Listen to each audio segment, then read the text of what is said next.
ఎవరు ఏం చేస్తాం మాకెందుకు, ఎవరి వ్యక్తిగత జీవితం మీరు ఏం చేస్తున్నా కానీ నేను ఎప్పుడు మాట్లాడాను.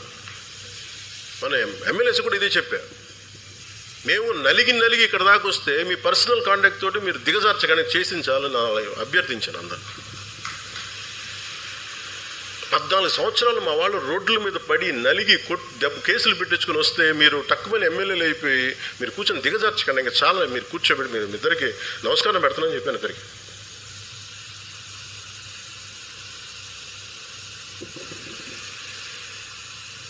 అంటే నేను అనుకుంటాను, నేను డిసిప్లైన్డ్గా నడపాల్సిన పార్టీని.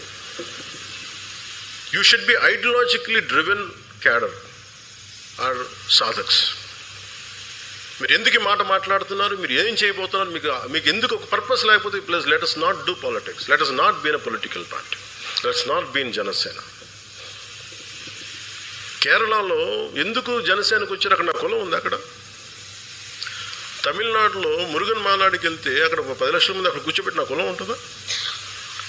మన భావాల్ని మనం అర్థం చేసుకునే వ్యక్తులు ఉంటారు కాబట్టి వస్తారు. ఎక్కడో తమిళనాడుకి వెళ్తాను, ఎక్కడో మన మహారాష్ట్రకి వెళ్తాను, ఎందుకు వస్తారు అక్కడికి?